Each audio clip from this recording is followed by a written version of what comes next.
दोस्तों, अभी हाल ही में नेपाल में ATR-72 विमान दुर्घटनाग्रस्त हो गया है। अब ये क्यों गिर गया है, इसका अभी इन्वेस्टिगेशन चल रहा है।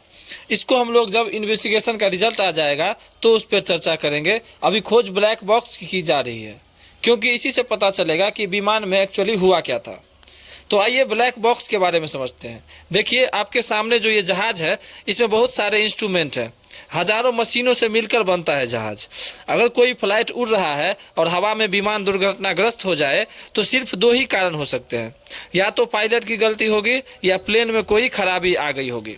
लेकिन आज तक ये देखा गया कि 90% केस में विमान दुर्घटना में कोई भी जिंदा ही नहीं बचता है। तो कैसे पता चलेगा कि किस कारण से दुर्घटना हुई? और अगर पता ही नहीं चलेगा कि किस कारण से यह विमान दुर्घटनाग्रस्त हुआ है तो आगे भी यह गलती हो सकती है, जिससे और भी जाने जाएंगी। तो इससे बचने के लिए विमान में एक मशीन लगाई गई, जिसको हम कहते हैं ब्लैक बॉक्स। ब्लैक बॉक्स जहाज के पिछले हिस्से में लगा होता है और ऐसा माना जाता है कि जहाज जब दुर्घटनाग्रस्त होती है तब वह आगे की ओर गिरती है। हालांकि बैठने के लिए बीच का सीट ज़्यादा सुरक्षित होता है, यानी प्लेन का वो जगह जहां विंग्स लगे होते हैं। यह ब्लैक बॉक्स ऑरेंज कलर का होता है। इसे ऑरेंज कलर का इसलिए बनाया गया क्योंकि जब विमान दुर्घटनाग्रस्त होता है तो इसका मलबा बिखर जाता है और सब कुछ जल जाता है, जिसके कारण काले रंग की चीज़ को खोजना बहुत ही मुश्किल होता है। लेकिन ऑरेंज कलर को आसानी से खोजा जा सकता है, इसी में सारे इंस्ट्रूमेंट लगे होते हैं। ब्लैक बॉक्स में दो तरह की चीज़ें होती हैं। एक होता है कॉकपिट वॉइस रिकॉर्डर CVR, यानी जहाज का अगला हिस्सा जहां जहाज का पायलट बैठता है उस जगह को कॉकपिट कहते हैं।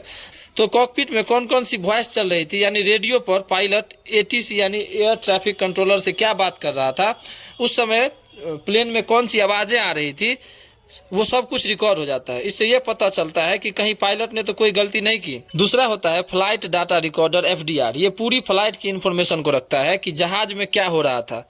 यह जहाज के 80 डाटा पैरामीटर्स को स्टोर करके रखता है। 80 पैरामीटर्स डाटा का मतलब ये हुआ कि जहाज की स्थिति क्या थी, जैसे कि कितनी ऊंचाई पर थी, कितने डिग्री के एंगल पर झुका था, दाहिनी ओर कब झुका, बाईं ओर कब झुका, इसका लैंडिंग गियर खुला था या बंद था, फ्यूल कितना था, इंजन का टेम्परेचर कितना था, बाहर का टेम्परेचर कितना था। जहाज के A to Z चीज़ को FDR रिकॉर्ड करता है। और जब भी कोई विमान क्रैश करता है तो उस घटना की जानकारी ब्लैक बॉक्स में स्टोर हो जाती है। ब्लैक बॉक्स को इतना मजबूत बनाया जाता है कि कितना भी भीषण दुर्घटना क्यों न हो, यह सुरक्षित रहता है। इसे फायर प्रूफ बनाया जाता है। लेकिन कभी कभी जहाज समुद्र में गिर जाता है।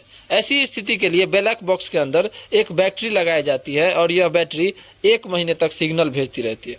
और हम उस सिग्नल की मदद से 1 महीने के अंदर ब्लैक बॉक्स को खोज सकते हैं और ये पता लगा सकते हैं कि दुर्घटना किस कारण से हुआ। अभी नेपाल में जो प्लेन क्रैश हुआ है उसका ब्लैक बॉक्स खोजा जा रहा है। साथ ही नेपाल सरकार ने 5 सदस्यीय समिति का भी गठन किया है कि किस कारण से यह दुर्घटना हुई। आगे जो भी बातें सामने निकल कर आएंगी वो हम आपके साथ जरूर साझा करेंगे। तब तक के लिए जय हिंद।